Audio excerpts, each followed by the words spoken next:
My hands trembled as I applied the lipstick, a shade called Rose Dawn that my daughter insisted would bring out the warmth in my complexion. At 67, I hadn't worn makeup this carefully in years, not since Harold's funeral 3 summers ago. The mirror reflected a woman I barely recognized, silver hair swept into a low chignon, eyes that still held flecks of green despite the crow's feet, and a nervous energy that made me feel like a teenager again. "You don't have to do this, Mom," Sarah's voice carried from the hallway, laced with the protective concern she'd developed since becoming my self-appointed guardian of social activities. "Online dating at your age, what if he's not who he says he is?" I steadied my breathing and capped the lipstick with more force than necessary. "His name is David Brennan," I called back, surprised by the steadiness in my voice. "We're meeting at Rosemary's Cafe at 2 o'clock. I'll text you when I'm safely home." What I didn't tell Sarah was that David Brennan wasn't just any name from a dating site. It was a name that had whispered through my dreams for 48 years, a ghost I thought I'd finally laid to rest until his message appeared in my inbox 3 weeks ago. "Eleanor? Is this the Eleanor Matthews who used to live on Maple Street in Burlington? It's me, David. I never forgot you." The cafe buzzed with the gentle murmur of Sunday afternoon conversations. I arrived 15 minutes early, a habit Harold used to tease me about, and chose a corner table where I could watch the door. My purse sat in my lap like a shield, containing tissues, emergency medication, and a small photo of Harold that I'd carried since his passing.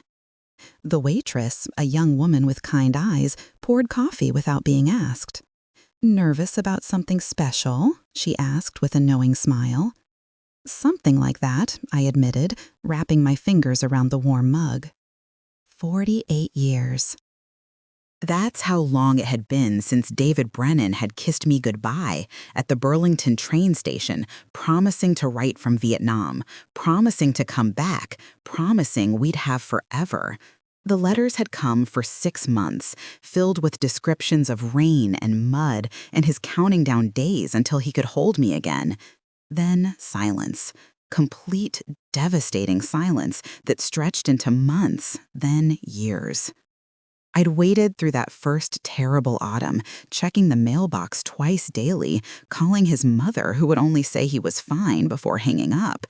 I'd worn my engagement ring until the following spring, when my mother finally convinced me to pack it away, along with the dreams of the wedding we'd planned for June. The cafe door chimed, and my heart stuttered. A tall man with silver hair paused in the entrance, his eyes scanning the room with the methodical precision I remembered. Even with the decades between us, even with the weight of time etched into his face, I knew those shoulders, the way he held his left arm slightly forward from an old baseball injury. "David?" He spotted me and froze, his expression cycling through recognition, disbelief, and something that looked almost like pain. For a moment, I thought he might turn around and leave. Instead, he walked toward my table with measured steps, each one carrying the weight of nearly 50 years.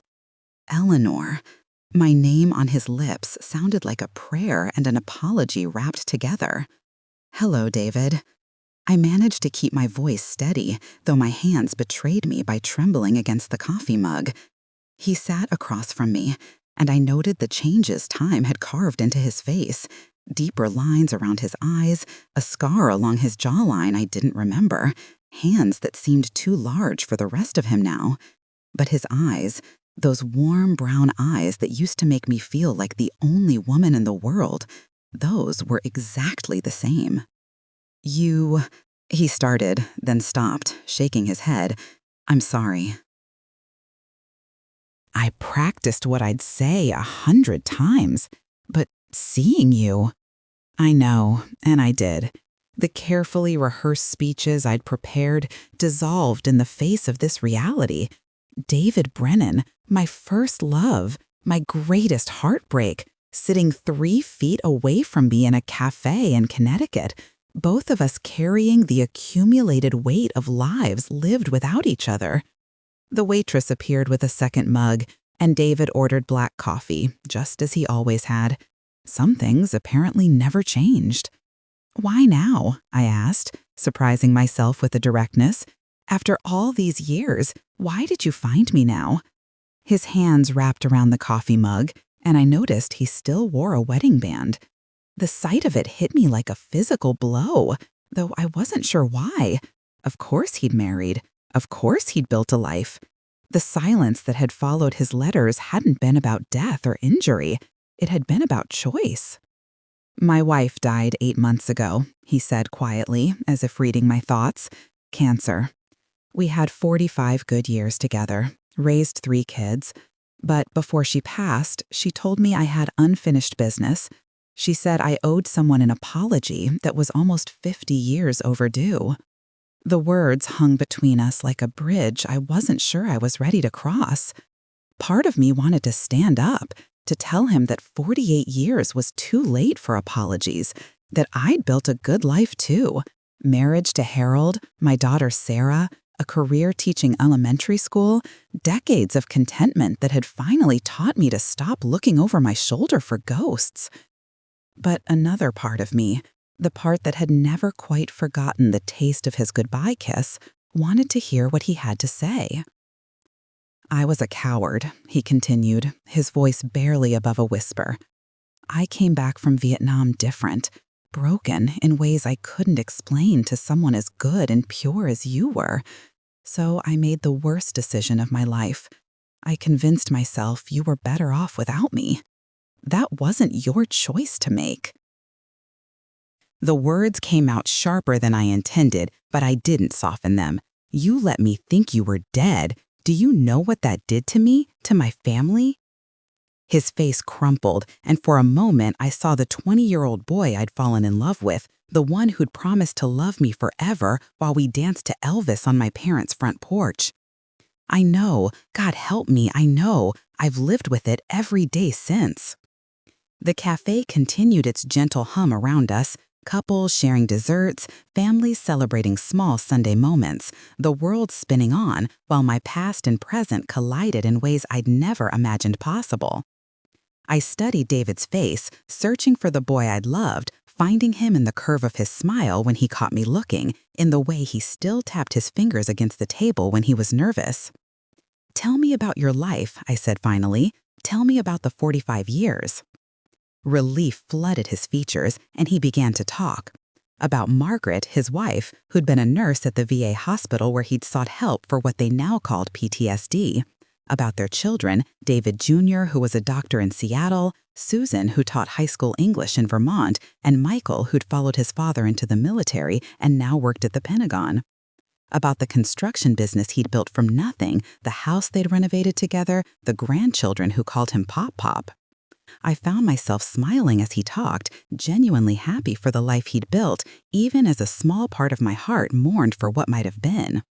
When he finished, he looked at me expectantly. My turn? I asked, and he nodded.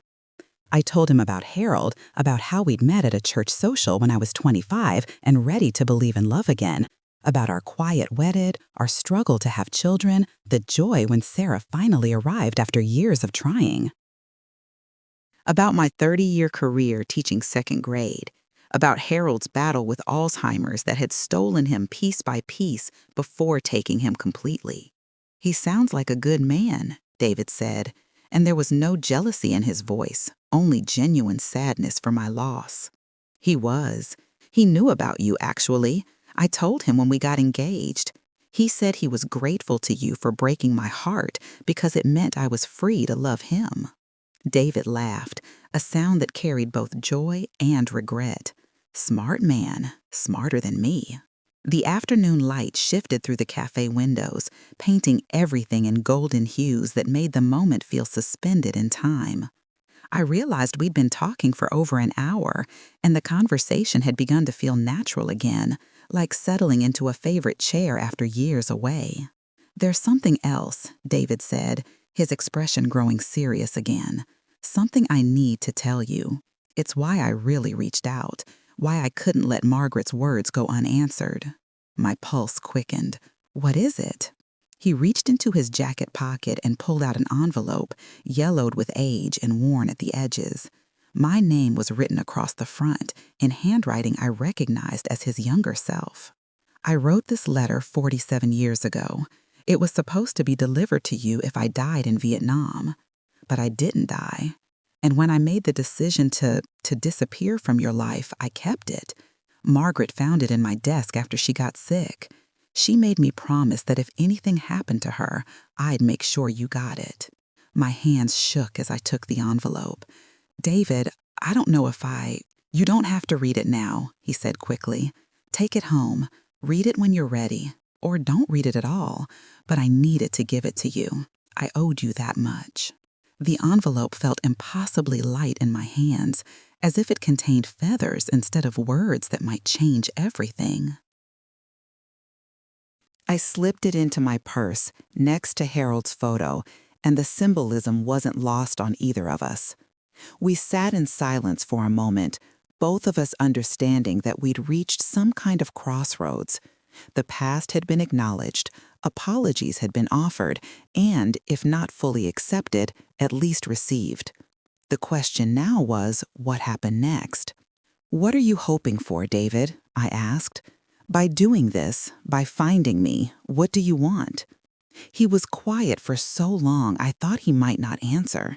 When he finally spoke, his voice was barely audible above the cafe's ambient noise. I don't know. Forgiveness, maybe? Or just closure. The chance to tell you that not a day has gone by that I haven't thought about you, haven't wondered what kind of life we might have had together. And maybe, he stopped, shaking his head, maybe what? Maybe the chance to see if there's still something here, between us. I know it's crazy. I know we're different people now, that we've both lived full lives without each other. But Eleanor, when I saw you walk into this cafe, for just a moment, it was 1975 again, and I was 20 years old and so in love I could barely breathe. His words hung in the air between us, heavy with possibility and fraught with danger. I thought about Sarah's warnings, about the comfortable routine of my widowed life, about the book club meetings and garden club activities and quiet dinners for one that had become my new normal. Safe, predictable, uncomplicated. Then I thought about the way my heart had raced when I'd read his first message, about the hours I'd spent remembering our young love, about the part of me that had always wondered, what if? I need time, I said finally. It's a lot. Of course, he signaled for the check, ever the gentleman. I'm staying at the Hampton Inn on Route 9. I don't know how long I'll be in town, but I'll wait, for however long you need. As we prepared to leave, he helped me with my coat, his hands briefly touching my shoulders. The contact sent an electric shock through me that had nothing to do with the dry cafe air and everything to do with memory and possibility. Outside, the October air carried the scent of fallen leaves and the promise of winter. We stood awkwardly by my car, both of us aware that this moment would determine everything that came next.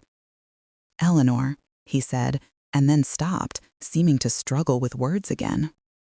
On impulse, I reached up and touched his cheek, feeling the familiar rough texture of his afternoon stubble. I'm glad you found me, David. I'm not sure what that means yet, but I'm glad. He covered my hand with his own, and for a moment we stood there like teenagers afraid to say goodbye.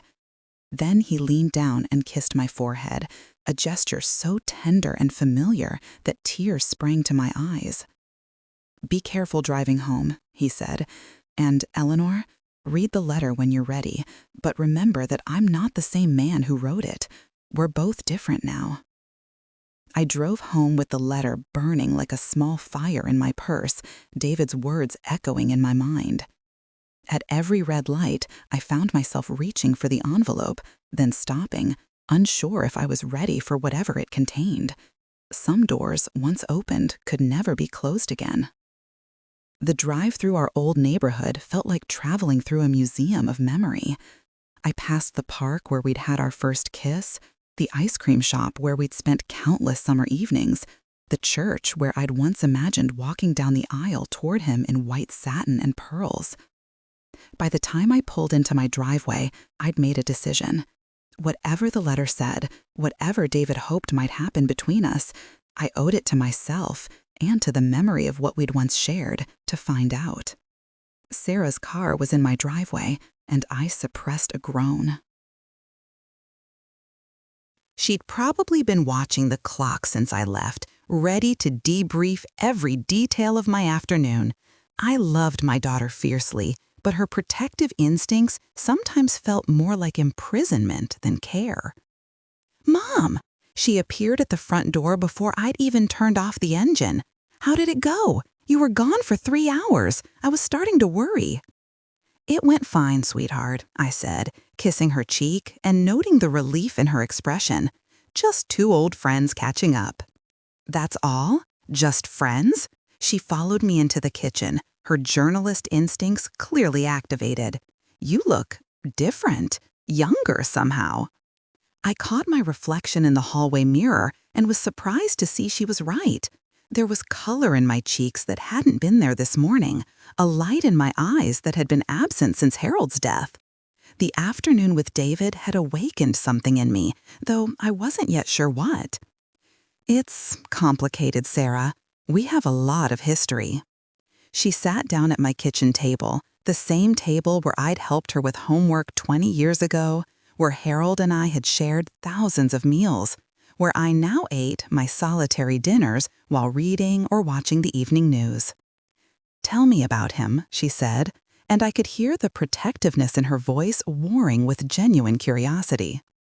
So I told her, not everything. The letter remained my secret for now, but enough to help her understand why this afternoon had been so important.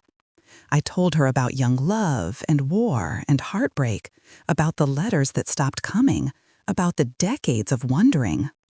And he just disappeared without explanation? Sarah's expression had shifted from protective to indignant. "Mom, that's awful. How could he do that to you?" "People make mistakes, Sarah, especially young people who've been through trauma.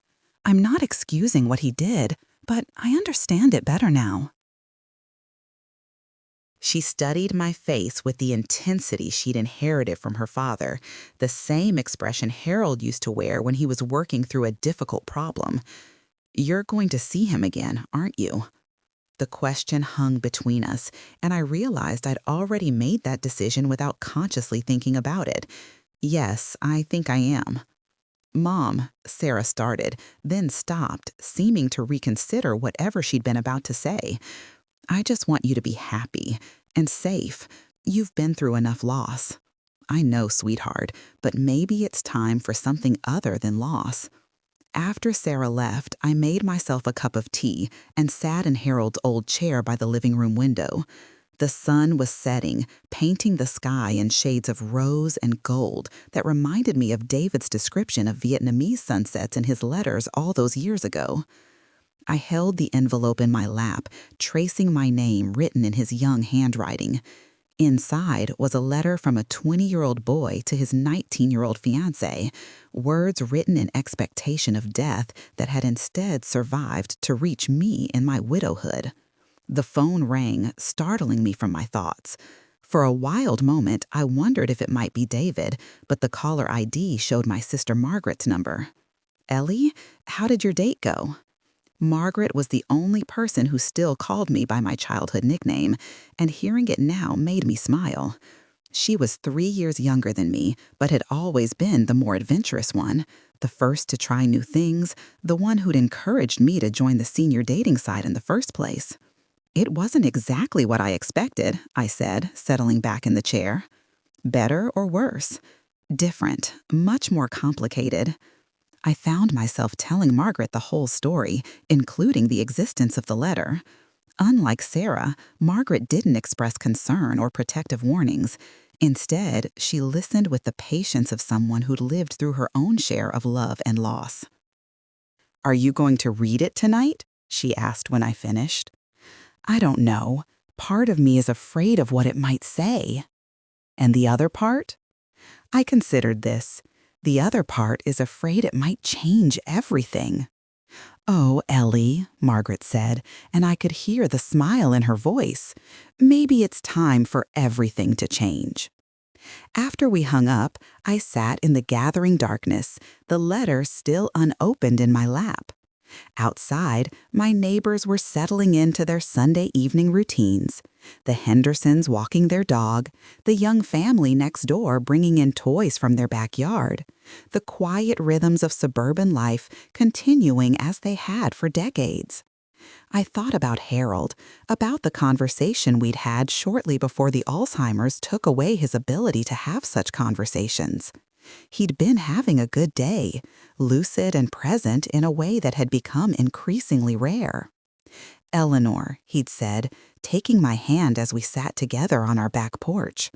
"When I'm gone, and we both know that day is coming, I want you to promise me something." "Don't talk like that," I'd protested, but he'd squeezed my hand firmly. "Promise me you won't spend the rest of your life mourning.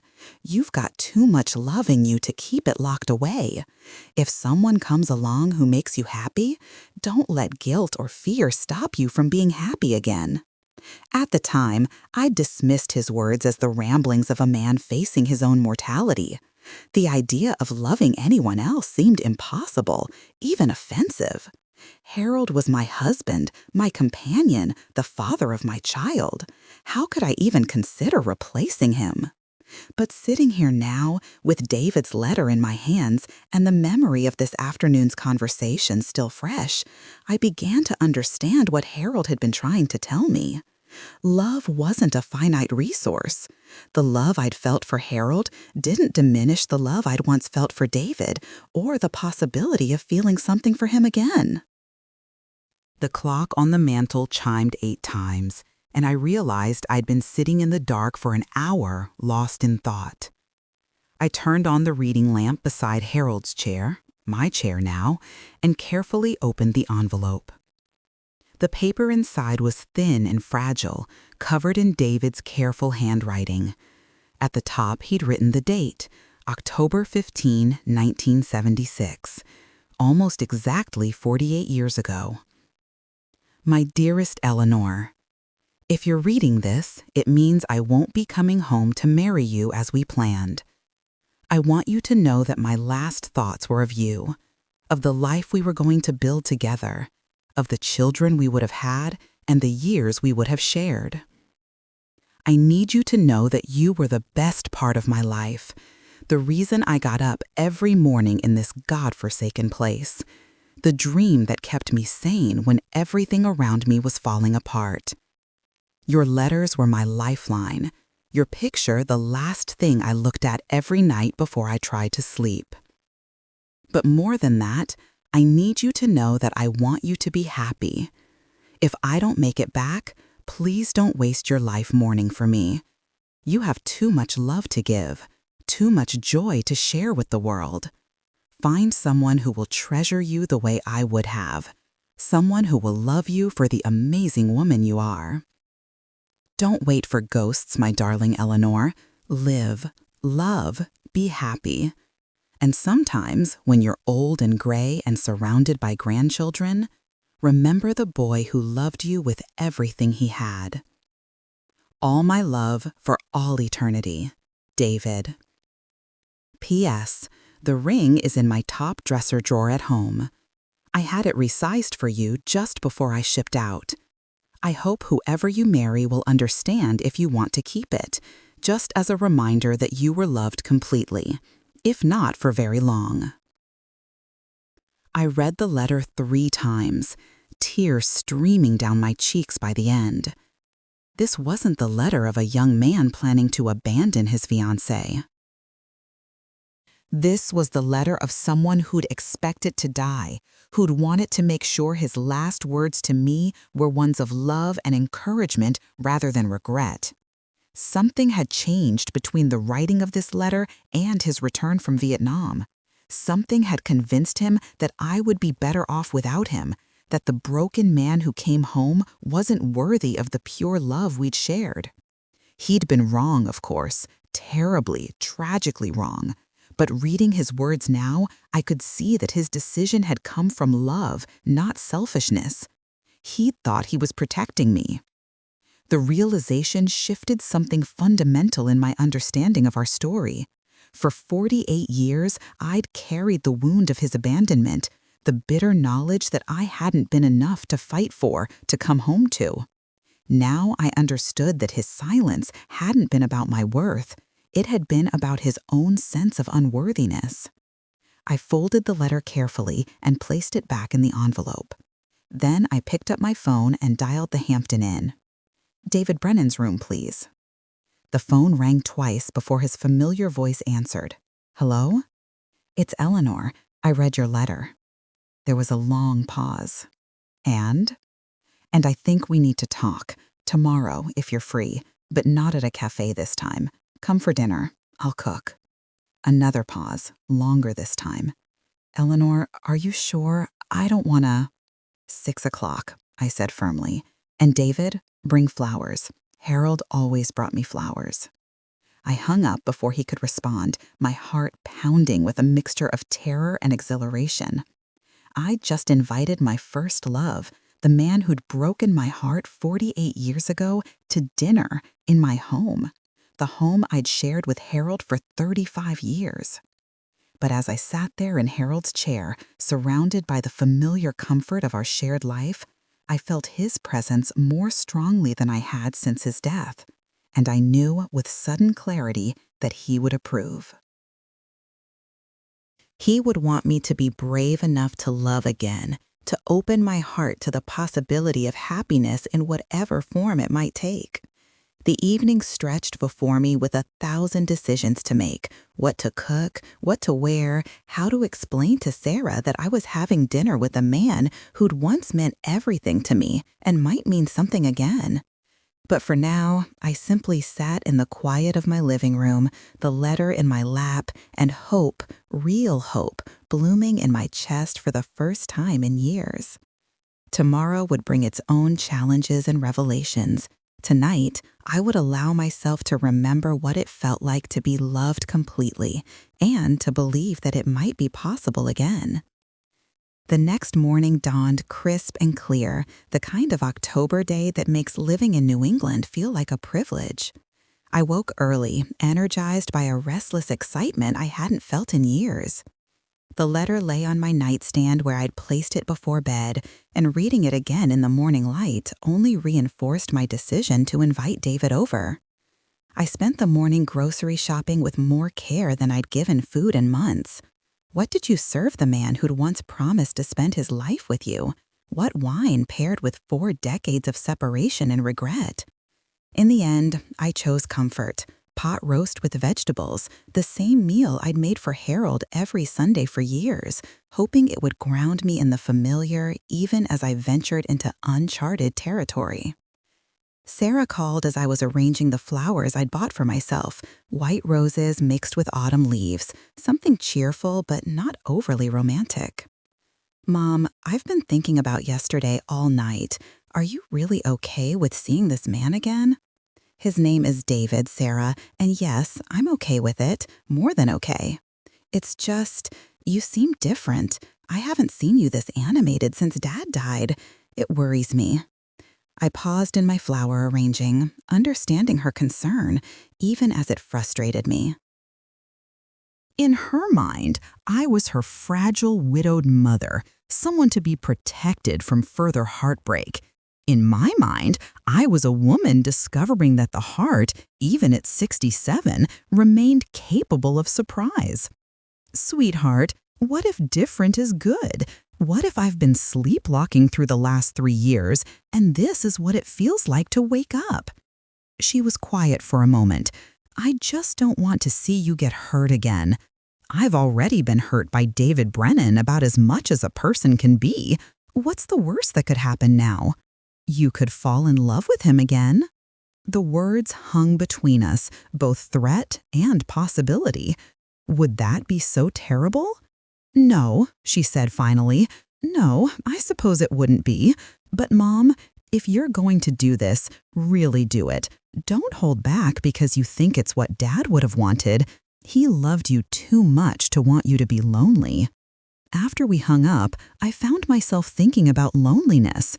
I'd been alone since Harold's death, but I wasn't sure I'd been lonely until David's message had reminded me what it felt like to have someone occupy your thoughts, to anticipate seeing someone's face, hearing someone's voice. The afternoon passed in a blur of cooking and cleaning and changing clothes 3 times. Finally, at 5:45, I settled on a simple navy dress that Harold had always liked, paired with the pearl necklace he'd given me for our 20th anniversary. If I was going to do this, I wanted him present in some way, a reminder of the love I'd known and a blessing for whatever might come next. The doorbell rang precisely at 6 o'clock, and I opened it to find David standing on my front porch with a bouquet of yellow roses and an expression of nervous uncertainty that made him look decades younger. "Yellow roses," I said, accepting the flowers. "Those were your favorites, I remember." He followed me into the hallway, his eyes taking in the family photos lining the walls, the comfortable clutter of a life well lived. "Your home is beautiful, Eleanor. Thank you. Harold and I worked on it for years. It's been in the family since Sarah was little." We moved into the living room, and I watched as David's gaze settled on Harold's chair, on the bookshelves filled with volumes we'd collected together, on the piano where Sarah had practiced scales every evening throughout her childhood. This was Harold's space, our space, and I wondered if inviting David here had been a mistake. But then he turned to me with a smile that erased 4 decades. "It feels like a happy house. That's a gift, you know. Not every house holds happiness." Dinner conversation flowed more easily than I'd expected. David asked about Sarah's career, about my year's teaching, about the trips Harold and I had taken. I found myself curious about his children, his work, the texture of the life he'd built. We were 2 people getting to know each other again, discovering who'd become in the years since we'd been young, and certain that love could conquer anything. It wasn't until we'd moved to the living room for coffee that the conversation turned more serious. "The letter," David said, settling on the couch while I took Harold's chair. "What did you think of it?" "I think you were a better man at 20 than you knew, and I think you made a terrible mistake in not trusting me to love you through whatever you'd become." He nodded slowly. "I know that now. But then, Eleanor, I came back from that war barely human. I had nightmares every night, couldn't handle crowds, jumped at every sudden sound. I was angry all the time, at everyone and everything, but mostly at myself for surviving when so many good men didn't. And you decided I couldn't handle that version of you?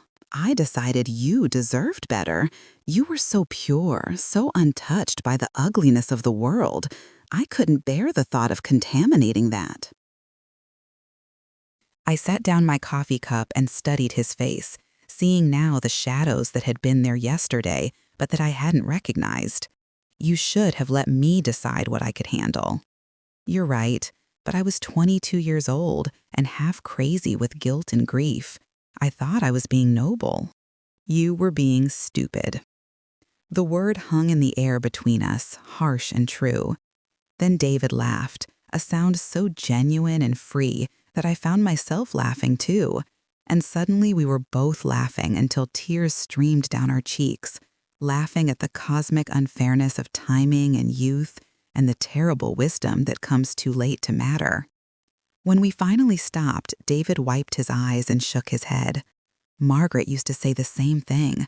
You were stupid, she'd tell me whenever I mentioned you. And Eleanor probably hates you for it, and she should." "I did hate you," I said honestly, "for years.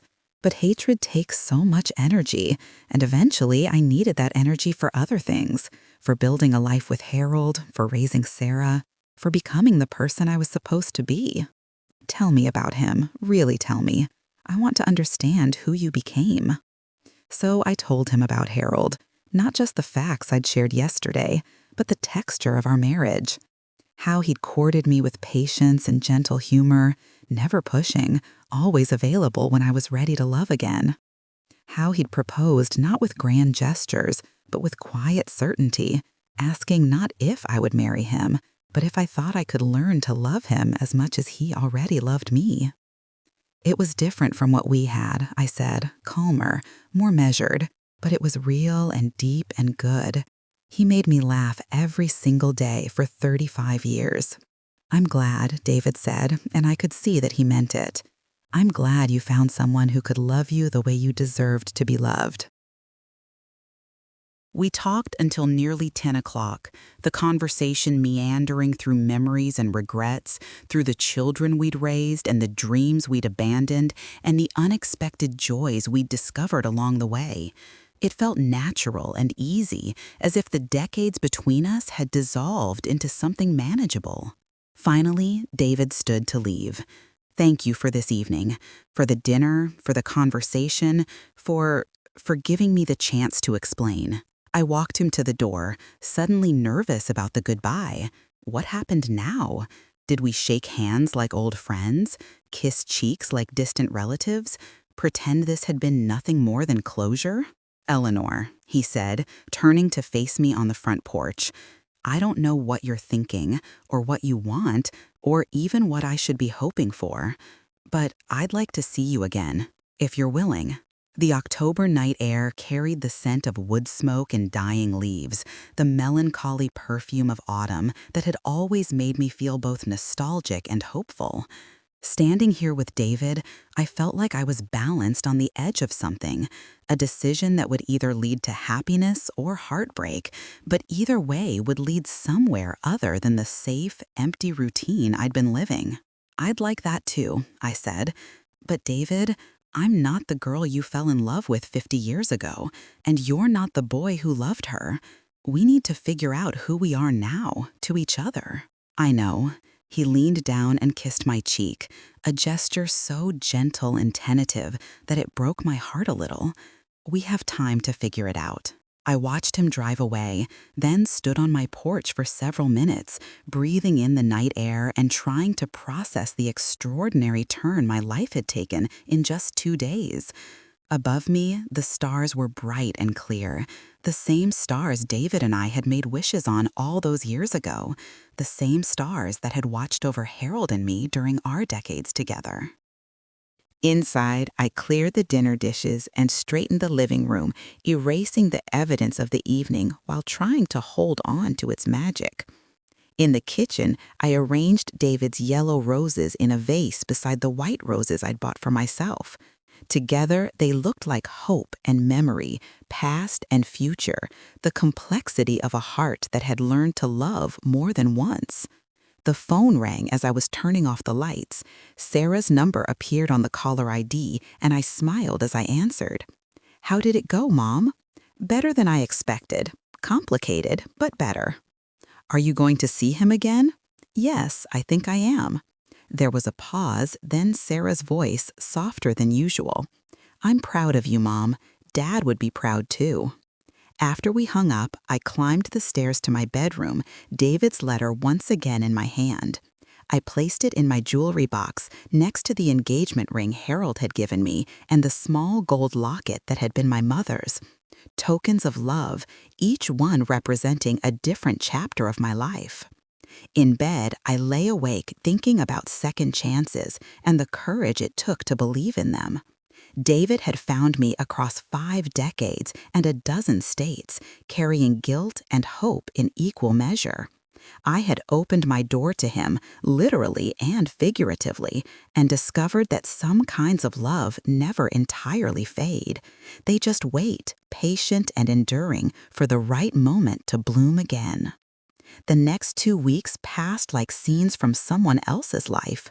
David called every morning at 9 o'clock, just as I was finishing my second cup of coffee. We talked about everything and nothing, the weather, books we were reading, memories that surfaced without warning, plans for the day ahead. He was staying at the Hampton Inn indefinitely, he said, having put his affairs in Seattle on hold while he figured out what came next.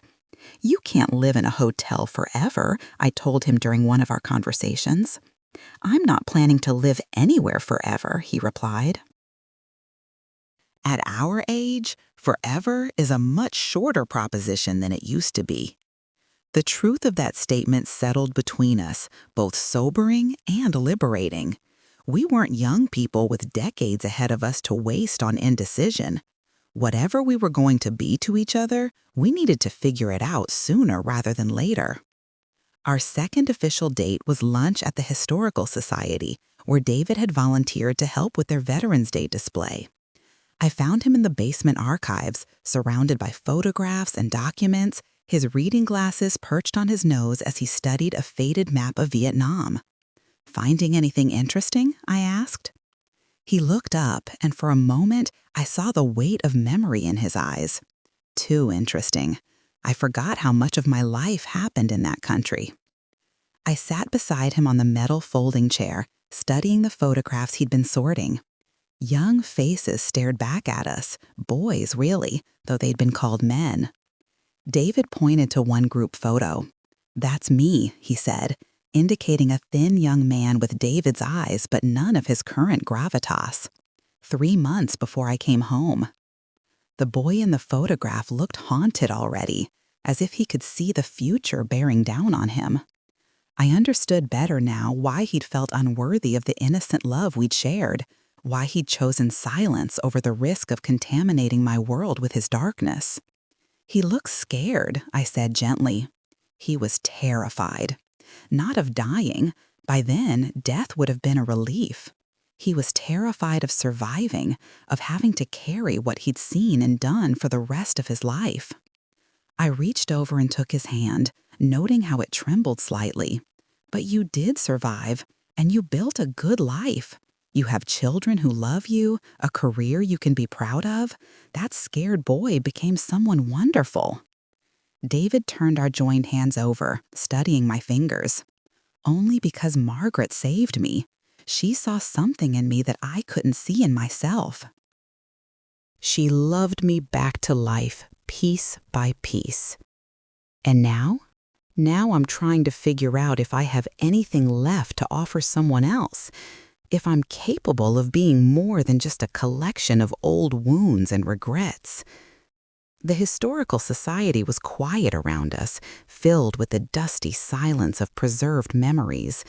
I thought about all the lives documented in these archives, all the stories of love and loss and survival that these walls contained. "David," I said, "what if we stop trying to figure out what we're capable of and just see what happens? What if we take it one day at a time and stop worrying about whether we're too old or too damaged or too anything?" He squeezed my hand. "Is that what you want? To see what happens?" "I want to stop being afraid," I said, surprising myself with the honesty. "I want to stop living like my life is over just because part of it is." That afternoon, we walked through the town center, past shops and restaurants and the small park where teenagers gathered after school, just as we had 50 years ago. People noticed us, an older couple holding hands, moving slowly but with purpose. Some of them probably remembered us from before, remembered the scandal when David had disappeared, the whispers about what might have happened to Eleanor Matthews' young man. Let them whisper, I thought. Let them wonder.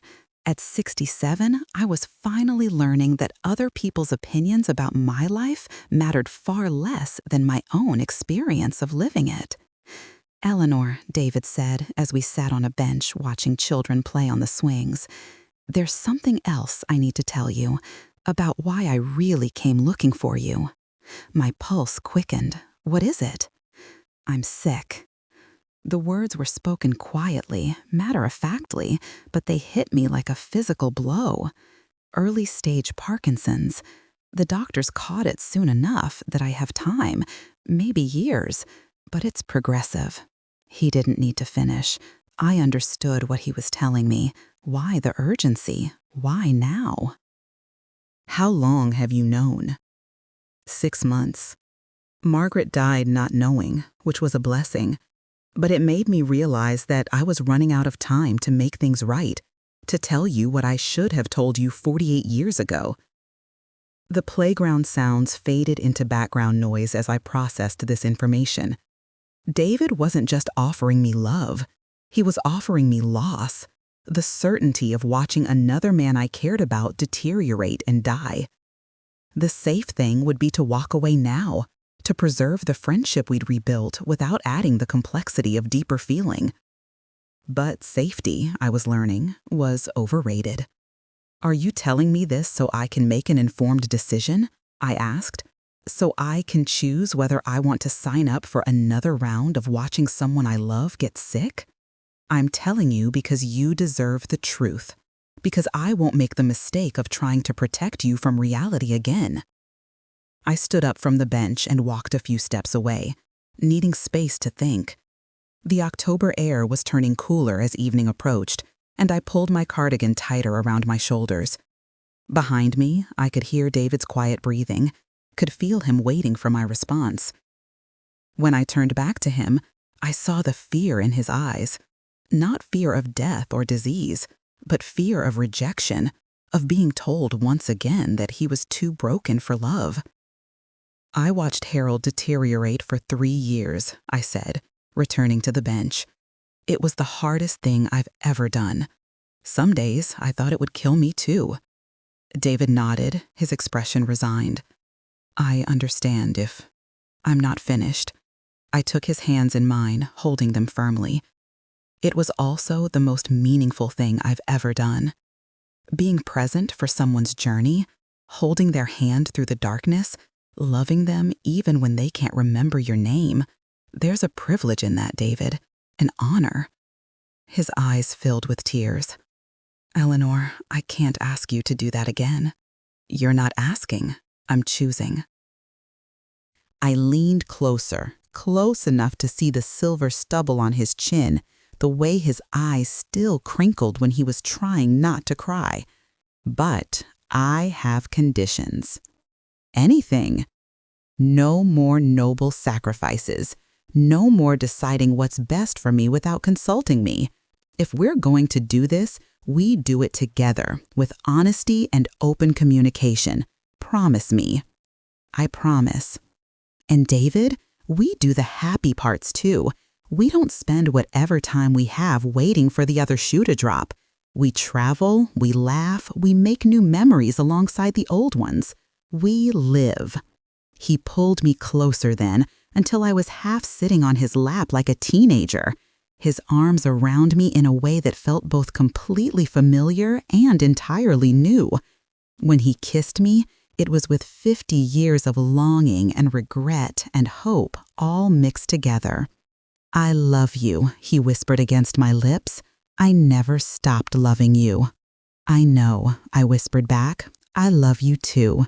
Still, again, however this works." We sat there on the park bench as the sun set, holding each other and watching the last of the children being called home by their parents. Around us, the town settled into evening routines, but we remained suspended in our bubble of rediscovered possibility. That night, David didn't return to the Hampton Inn. Instead, he followed me home, where we sat on my couch like the old couple we'd become, talking and touching and marveling at the strange turns life could take. When he kissed me goodnight at my front door, it was with the promise of tomorrow and all the tomorrows we could manage. 3 months later, David moved in permanently. Sarah had her concerns about the speed of our relationship, about the practical considerations of merging 2 complicated lives. But she also saw what everyone could see, that we made each other happy in a way that transcended logic or caution. "You light up when he's around," she told me one afternoon as we watched David rake leaves in the backyard. "I haven't seen you light up like that since before Dad got sick." It was true. David brought out a version of myself that I thought was lost forever. Playful, spontaneous, capable of joy that didn't come tinged with guilt or grief. He made me laugh until my sides ached, challenged me to try new things, held my hand through movies and grocery shopping and the 1,000 small intimacies of daily life. In return, I helped him navigate the early stages of his diagnosis with grace and humor. We researched treatments together, made plans for the future while remaining fully present in each day, created a life that acknowledged both the shadow of his illness and the brightness of our unexpected second chance. The first time his symptoms flared, a barely perceptible tremor in his left hand during dinner, I simply reached over and stilled his fingers with my own. "It's okay," I said. "We're okay." And we were. Better than okay. We were two people who had learned that love doesn't always come when you're young and fearless and certain of forever. Sometimes it comes when you're older and wiser and brave enough to embrace the time you have, however long or short it might be. On a snowy evening in December, exactly 6 months after our reunion at the cafe, David proposed. Not with grand gestures or elaborate planning, but while we were washing dishes together, working in the comfortable rhythm we developed. "Eleanor," he said, handing me a plate to dry, "will you marry me?" I nearly dropped the dish. "Are you serious?" I'm 70 years old and dying slowly of a degenerative neurological disease. I've never been more serious about anything in my life. I set the plate down carefully and turned to face him. "David Brennan, are you asking me to marry you while we're doing the dishes?" "I'm asking you to marry me while we're living our life. This is our life, Eleanor. Dishes and dinner and watching the news together, growing old together, taking care of each other." I want to make it official. I thought about Harold, about the life we'd built and the love we'd shared. I thought about the girl I'd been 50 years ago, waiting for David to come home from war. I thought about the woman I'd become through years of joy and loss and survival. "Yes," I said, rising on my tiptoes to kiss him.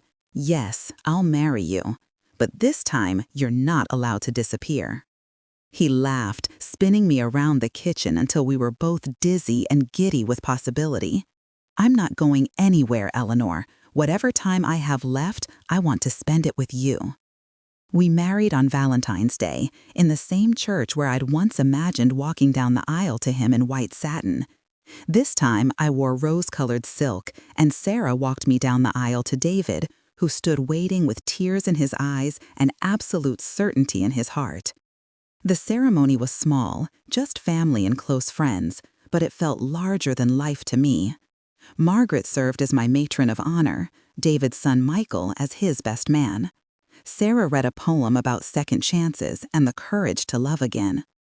But the moment that mattered most came during our vows, when David took my hands and spoke the words he'd been carrying for 50 years. "Eleanor, I promise to love you with whatever time we have.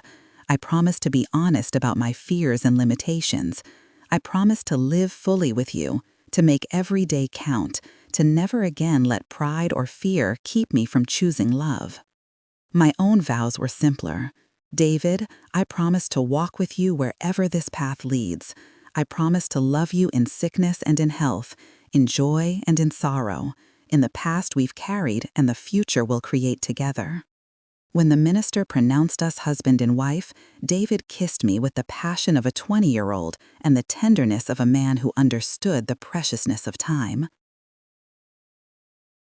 Around us, our family and friends applauded, but all I could hear was the beating of my own heart, steady and strong and full of hope. The reception was held in the church fellowship hall, the same room where Harold and I had celebrated our 25th anniversary just 5 years earlier. But there was no sadness in the symmetry, only a deep sense of life's extraordinary capacity for renewal. As David and I danced to "The Way You Look Tonight," the same song we danced to at my senior prom, I marveled at the journey that had brought us back to each other. We moved slowly, carefully, his slight tremor requiring us to hold each other a little tighter. But there was nothing fragile about our love. It was strong enough to have survived 48 years of separation, wise enough to embrace an uncertain future, brave enough to choose joy in the face of inevitable loss. No regrets? David whispered in my ear as we swayed together. I looked around the room at Sarah dancing with her husband, at Margaret laughing with David's children, at the faces of people who loved us enough to celebrate this unlikely second chance. None, I said, not a single one. And I meant it. Every choice I'd made, every path I'd taken, every loss I'd endured had led me to this moment, to this man, to this life that was richer and more complex than anything I could have imagined at 19. We were older now, marked by time and experience and the knowledge that nothing lasts forever. But we were also wiser, more grateful, more present to the miracle of finding love when you least expect it. We had learned that the heart doesn't diminish with age. It expands, grows more capacious, becomes capable of holding both grief and joy, memory and hope, the love that was and the love that is. Later that night, in the home we now officially shared, David helped me out of my wedding dress with the same reverence he'd shown 49 years earlier, when we'd been young and thought we had forever. "Mrs. Brennan," he said, and the name on his lips sounded like coming home. "Mrs. Brennan," I agreed, settling into his arms. I like the sound of that. Outside, snow was falling again, blanketing the world in white silence. Inside, we held each other close, two people who had learned that love is not about guarantees or forever after. It's about choosing each other, day after day, for whatever time you have. It's about the courage to remain open to possibility, even when, especially when, you think your story is over. As I drifted off to sleep in my new husband's arms, I thought about the girl I'd been, waiting by the mailbox for letters that stopped coming. If I could tell her anything, it would be this: that heartbreak is not the end of the story, that love lost can be love found again, that the heart, bruised and scarred as it might be, never loses its capacity for hope. We had today. We would have tomorrow. And for however many days we were given after that, we would choose love, choose each other, choose to believe that second chances are not just possible, they are life's greatest gift to those brave enough to accept them. In the morning, we would wake up as husband and wife, ready to begin the newest chapter of our extraordinary, ordinary, beautiful life together. But tonight, we were simply Eleanor and David, holding each other in the darkness, grateful beyond measure for the mysterious workings of fate that had brought us back to where we belonged, in each other's arms at last.